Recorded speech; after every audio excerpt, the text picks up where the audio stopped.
नमस्कार दोस्तों, स्वागत है मेरे चैनल पे। आज जैसे कि आप लोग को सबको पता है कि आज अभिनैतन वर्सेस एसएससी का कोर्ट केस हियरिंग था। तो मैंने पूरी वीडियो देख मतलब पूरी हियरिंग सुनी थी। लगभग 2 घंटे की हियरिंग चली है और काफ़ी लंबी हियरिंग हुई और काफ़ी कॉन्क्रीट बातें यहाँ से निकल के आ रही हैं इस वीडियो से। तो सारी बातों को मैं डिस्कस करूँगा अच्छे से विद डिटेल्स, और साथ ही साथ क्या क्या हुआ वो बताऊँगा और क्या हो सकता है 10 दिन बाद वो भी बताऊँगा। ठीक भाई।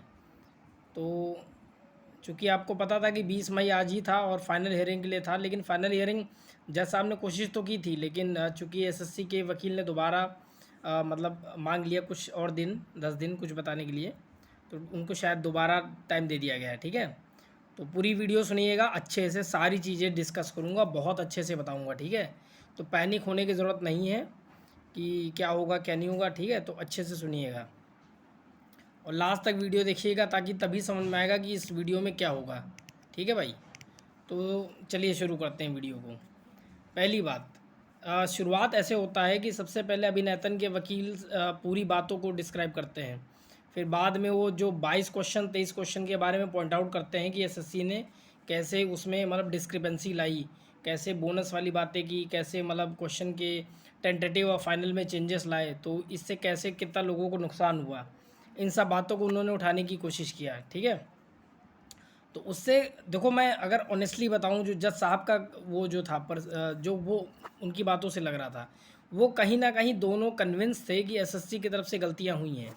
क्वेश्चंस उन्होंने गलत दिए। देखो, जैसे एक सेंसस वाला क्वेश्चन था, उसमें उन्होंने साफ साफ दिखाया कैसे, देखो इसकी पीआईबी की रिपोर्ट है, इधर से सेंसस रजिस्ट्रार से भी ये रिपोर्ट में था 16.8%, उसके बावजूद एसएससी ने गलत कर दिया। ठीक है, ऐसे ही एक क्वेश्चन वो वाला था जो नहीं 92 इवन नंबर्स वाला, वो भी क्वेश्चन, क्योंकि ये इन्होंने एसएससी जेई में एज इट इज़ क्वेश्चन पूछ चुके हैं। ये बात मैं पहले भी बता चुका हूँ कि सेम क्वेश्चन पूछा था, लेकिन उसके बावजूद इन्होंने बोनस टू ऑल दे दिया था। ठीक है, तो ये सब बातें जज साहब को ऐसा लगा कि हाँ कुछ गलतियाँ हुई हैं, तो वो उस तरफ इंक्लाइन थे कि कहीं ना कहीं क्वेश्चंस एसएससी ने गलत दिया है। ठीक है, तो सारी बातें वो कन्विंस कर रहे थे कि हाँ भाई ये गलत हुआ है इधर से, और एसएससी को मतलब एसएससी ने बहुत बच्चों के साथ लाइफ के साथ खिलवाड़ कर दिया है। ठीक है, तो ऐसा बात जज को भी लग रहा था कि जज जज साहब ने एक बात बोली थी, 22 में से एटलीस्ट 4-5 क्वेश्चन तो ऐसे होंगे ही होंगे जो पक्का है आपने गलत किए होंगे, क्योंकि 2-3 तो मुझे ही गलत दिखने सामने, ऐसे जज साहब ने बोला। इवन एक जो मेल जज साहब थे, उन्होंने ये तक बोला कि जो हंगर और सत्याग्रह वाला नहीं गांधी जी का क्वेश्चन था, उन्होंने कहा ये तो हिस्टोरिक फैक्ट है 1918, उसके बावजूद उन्होंने ये कर दिया। ऐसे ऐसे करके वो जज साहब पूरा इंक्लाइंड हो रहे थे, तो ऐसा लग रहा था कि पूरी की पूरी ये मतलब उधर जा रही है, मतलब रिवाइज रिजल्ट की तरफ ये बातें जा रही हैं। ठीक है, और उसके बाद बहुत से मतलब वर्डिक्ट्स दिए गए। तो जो बहुत से मैंने पुराने एक वीडियो मैंने देखा होगा आपने, कोर्ट से रिलेटेड मैंने एक बात बताई थी, तो वो चीज़ें बहुत ज़्यादा आज वकीलों ने यूज़ की थी उन सब बातों को। ठीक है, कि जैसे मैंने बताया था ना कि without inferential process of rationalisation और इन्फरेंशियल थिंकिंग, आप अगर किसी क्वेश्चन को सॉल्व कर सकते हो, बिल्कुल पैल्पेबल एरर है, बिल्कुल सामने कोई गलती दिख रही है, तो उस केसेस में कोर्ट्स इंटरवीन करता है। ये बात भी वकील ने बताने की कोशिश की थी। ठीक है, देखो होता क्या है, ये रूल को समझो। अब मैं पूरी बातें क्लियरली बताता हूँ सारी, ताकि कन्फ्यूजन बिल्कुल ख़त्म हो जाए। देखो, रूल ये होता है कोर्ट्स की भाषा में कि कहीं ना कहीं अगर कोई नोटिफिकेशन ये बोलता है कि हमारा आंसर की सब्जेक्ट टू नॉन इवेलुएशन है, मतलब फर्म है, तो कोर्ट्स कभी भी उसमें इंटरवीन नहीं करती हैं। ये एक जनरल रूल है। ठीक है, और एसएससी का नोटिफिकेशन आप उठाएंगे सीजीएल का, उसमें ये बात लिखी हुई है कि आप हमारा जो फाइनल आंसर की होगा वो सब्जेक्ट टू नॉन इवेलुएशन होगा, वो फर्म होगा, कोई भी उसमें इंटरवीन नहीं कर सकता है। ठीक है, लेकिन इसी बात पे एक सुप्रीम कोर्ट का वर्डिक्ट और भी था। ऑल्दो कोर्ट्स को लोथ होना चाहिए, मतलब वो इंटरवीन नहीं करना चाहिए, लेकिन अगर कोई क्वेश्चन इस लेवल पे गलत हो कि बिल्कुल सामने से गलती दिख रही हो, ठीक है, मतलब कोई भी उसको गलत प्रूव ही ना कर सके, वो इस मतलब सही प्रूव ही ना कर सके, वो इतना साफ साफ गलत हो, तब कोर्ट इंटरवीन करता है। ठीक है, तो ये बात तो मतलब ये सुप्रीम कोर्ट में भी और हाई कोर्ट्स में भी ये ऑर्डर्स आए हुए हैं। ठीक है, तो ये दोनों कॉन्फ्लिक्ट हो रहा था, एक तरफ ये कॉन्फ्लिक्ट आ रहा था कि आप इंटरवीन नहीं कर सकते, और एक तरफ ये कॉन्फ्लिक्ट आ रहा था। ठीक है, तो ये बातें आपस में सब बातें होती गई। तो पहले अभिनेतन के वकील ने सारी बातें बताई। पहले तो उन्होंने ये पूरा मुद्दा ये 23 क्वेश्चन पे ले गए कि देखो भाई इन्होंने कैसे क्वेश्चन गलत दिए। देखो मैं शुरुआत से बोल रहा हूँ एसएससी ने ब्लंडर तो किया है, इसमें कोई डाउट नहीं है, लेकिन अब टेक्निकल बातें सारी आ रही है ना, क्योंकि अब अपॉइंटमेंट हो चुका है। तो अब चूंकि 2-3 क्वेश्चन तो उन्होंने साफ साफ दिखा रहे थे कि हाँ गलती हुई है, ठीक है। तो जज लोगों को भी लगने लगा था हाँ गलती हुई है भाई इनके तरफ से। लेकिन अब चूंकि भाई अब ऐसा तो है नहीं कि जज साहब तुरंत एक सब्जेक्ट मैटर एक्सपर्ट बन जाएंगे, ठीक है। तो सारी बातें तो उनको सुननी पड़ेगी। तो फिर यही सब बातें हो रही थी तब पूरी, मतलब 80% ऐसा लग रहा था कुछ ना कुछ अब हो जाएगा इस बार आज हियरिंग में कुछ ना कुछ हो जाएगा। लेकिन वही मैं कहता हूँ ना, सारी टेक्निकलिटी होती है, तो टेक्निकली जब तक नहीं हराओगे वो एसएससी नहीं हारने वाली, ठीक है। तो टेक्निकल पॉइंट ये होता है सबसे इम्पोर्टेंट। लास्ट में देखो कम से कम आधा घंटा एसएससी के वकील ने ये बात को बार बार प्रेशर के मतलब पॉइंट आउट किया था कि कोर्ट्स तो इंटरवीन ही नहीं कर सकती आंसर की इसमें, तो किस बेसिस पे कर सकती। इवन सुप्रीम कोर्ट के ऑर्डर दिया, सुप्रीम कोर्ट के वो मतलब वो सब दिखाए, ठीक है। और सेम चीज़ अभिनेतन के वकील ने दिखाया भी क्लैट में जो हुआ था, ठीक है। तो दोनों को भाई आपको सर्कमस्टांसेस को समझना पड़ेगा। अभी कई लोग ऐसे बताएंगे क्लैट में ऐसा हुआ, देखो एक बात समझो, क्लैट में वो पहली बात तो रिक्रूटमेंट एग्ज़ाम नहीं था, एंट्रेंस एग्ज़ाम था, ठीक है।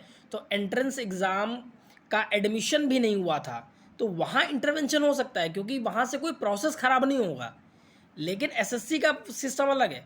एसएससी में रिजल्ट आ चुका है, अपॉइंटमेंट तक हो चुका है, ट्रेनिंग शुरू हो चुकी है, सीबीआई में ट्रेनिंग तक हो चुकी है, ठीक है। तो ये मैटर अलग हो जाता है, उसको आप दोनों को बराबर, जो भी ये बात बोले कि वहाँ ऐसा हुआ था तो यहाँ भी ऐसा होगा, ऐसा नहीं है। दोनों के केस डिफरेंट है, आप दोनों को एक जगह बिल्कुल रिलेट नहीं कर सकते हो, ठीक है। तो ये बात समझना। तो अब जैसे मैंने क्या बताया कि अभिनेतन के वकील ने 3-4 चीज़ें पॉइंट आउट की कि क्वेश्चंस की बात उन्होंने ये दिखाया कि पीआईबी रिपोर्ट में 16.8% है, लेकिन इन्होंने फिर भी बोनस दे दिया, फिर ये दिया वो दिया। फिर उन्होंने पॉइंट आउट किया गुरु नानक की एक जजमेंट और ये जजमेंट वो जजमेंट, बहुत से जजमेंट दिए, ठीक है। उसके बाद अब एसएससी को मौका मिला, एसएससी के वकील को, तो एसएससी के वकील ने भी पूरा आधा घंटा बराबर बोला उसने, ठीक है। उन्होंने सारी बातें बताई एसएससी के वकील ने कि कैसे आप इंटरवीन नहीं कर सकते हो और दे हैव नो मतलब पावर टू इंटरवीन। और देखो ये बात को बार बार ये दोनों ही साइड से ये बात उठाई जा रही थी कि जब तक कोई क्वेश्चन इस लेवल पे गलत ना हो कि बिल्कुल सामने से गलत हो, आप इंटरवीन कर ही नहीं सकते हो, ठीक है। अब देखो आपके मन में सवाल ये आएगा कि सेंसस वाला तो बिल्कुल सामने गलत दिख रहा है, तो इंटरवीन करना चाहिए। अब देखो यहाँ खेल, अब जो मैं मेन खेल बता रहा हूँ यहाँ समझना। अब यहाँ से आपको इस केस की आगे की दिशा और दशा समझ में आएगी, ठीक है।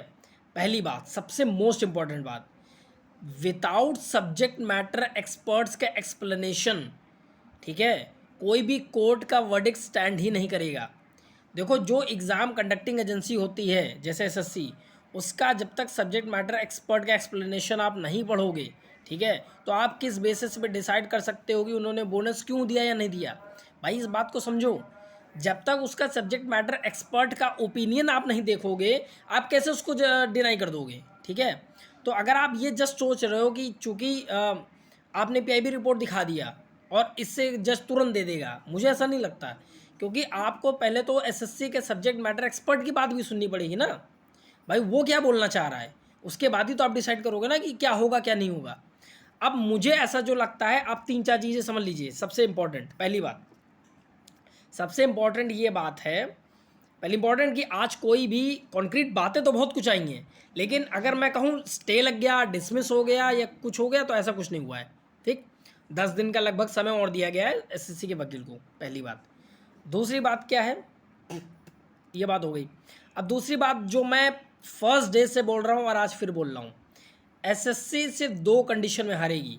फर्स्ट, अगर वो खुद अपनी गलती मान ले, या तो वो खुद गलती मान ले, वो अब होगा नहीं क्योंकि फाइनल रिजल्ट आ चुका है, अपॉइंटमेंट हो चुका है, तो वो अपनी गलती नहीं मानेगी, तो ये बात खत्म हो गई।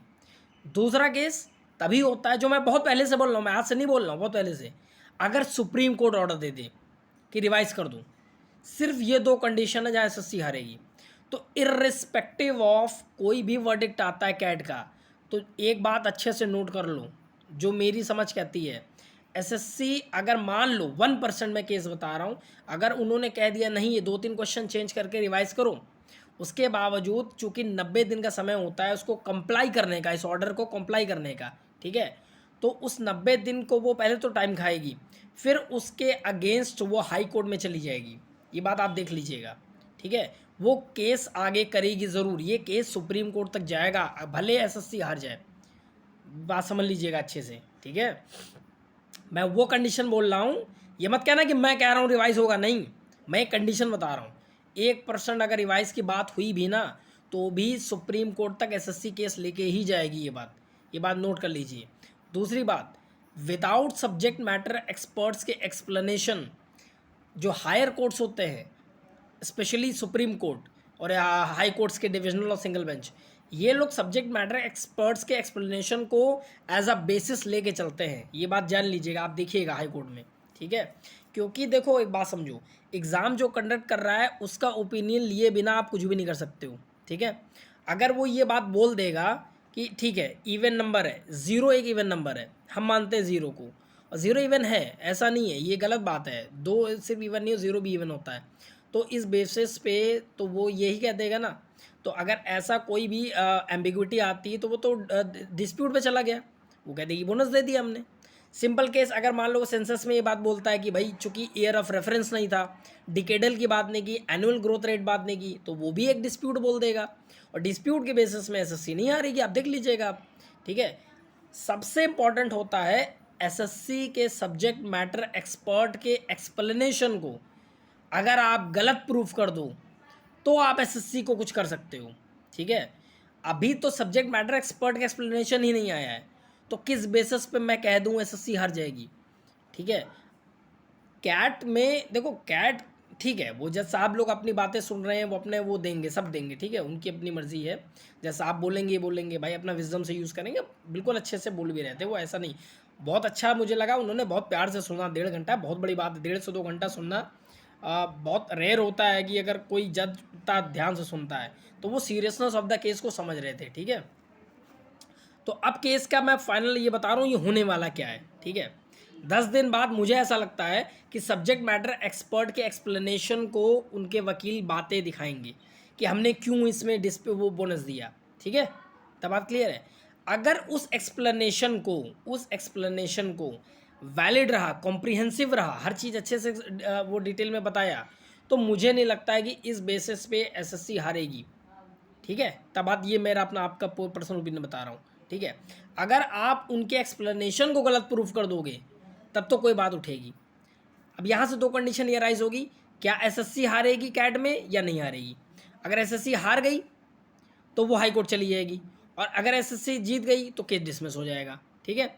लेट सपोज 1% ऐसा केस मैं मान के चलता हूँ, 1% कि कैट ने कह दिया रिवाइज कर दो, ठीक है। अब यही बात बच्चे डर रहे हैं कि कहीं रिवाइज ना हो जाए, तो मैं उस कंडीशन में बता रहा हूँ, अगर उन्होंने कह दिया रिवाइज कर दो 1%, ठीक है, तो वो केस वो 3 महीने बाद हाई कोर्ट में डाल देंगे, ठीक।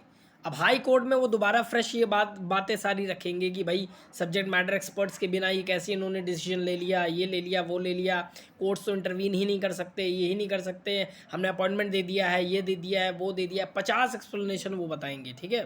और फिर वो बताएंगे कि हमारे सब्जेक्ट मैटर एक्सपर्ट ने ही ये बताया था, और हमारा रूल ये कहता है कि हमारे फाइनल आंसर की को आप इवेलुएट कर ही नहीं सकते। ये सब बातें कि वो बार बार उसको इम्फोसिस करेंगे, ठीक है।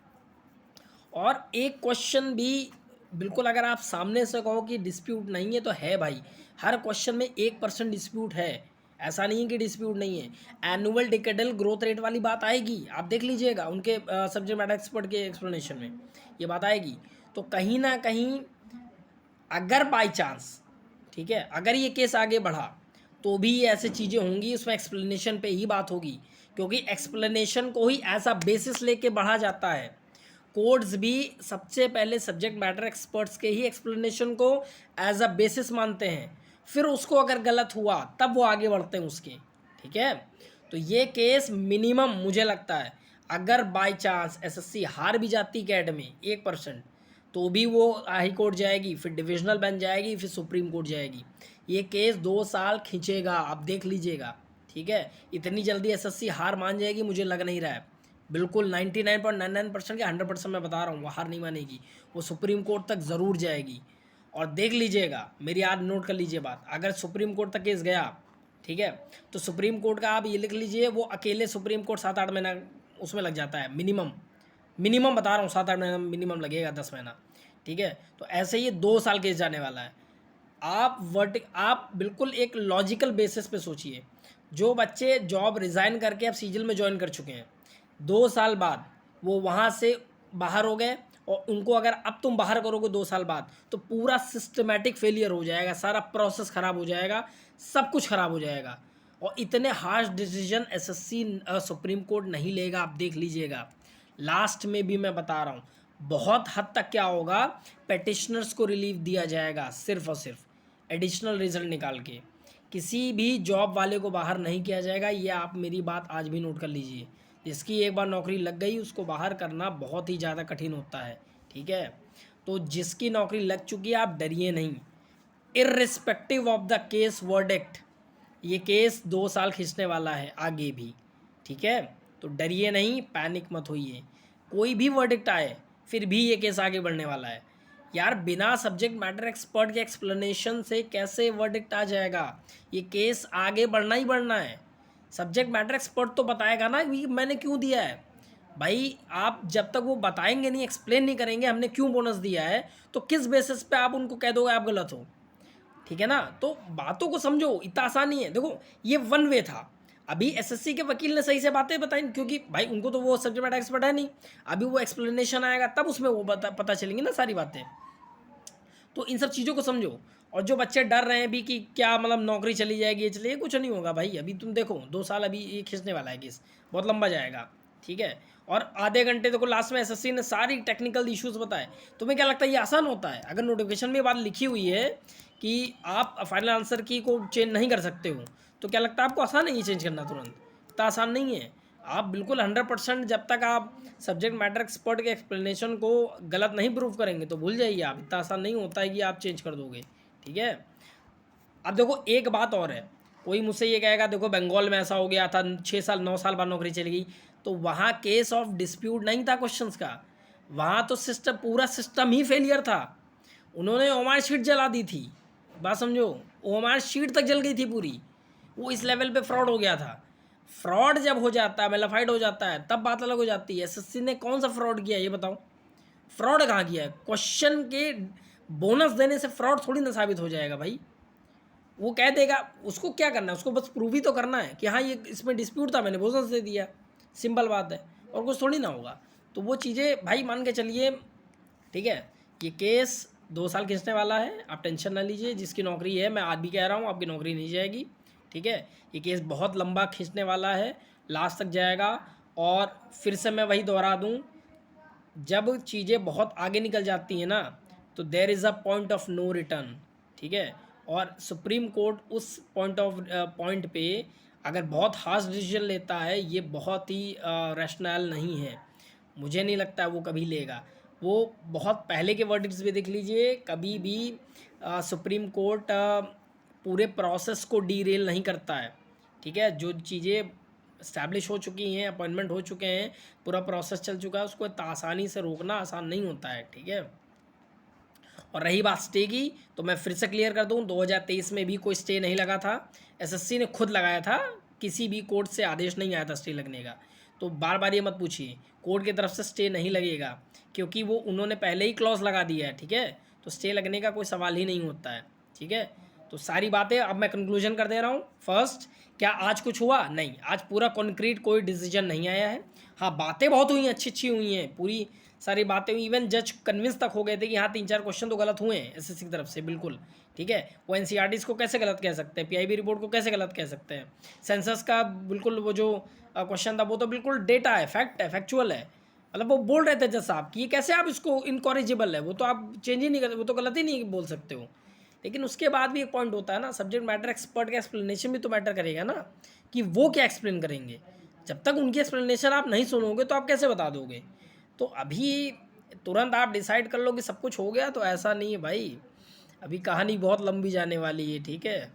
अगर यहाँ पे कुछ हुआ भी ना 1%, तो ये केस आगे बढ़ेगा, हाई कोर्ट जाएगा, फिर डिविजनल बन जाएगा, फिर सुप्रीम कोर्ट जाएगा, और एट दी एंड देख लीजिएगा किसी की नौकरी नहीं जाएगी, ये बात आप लिख लीजिए, ठीक है।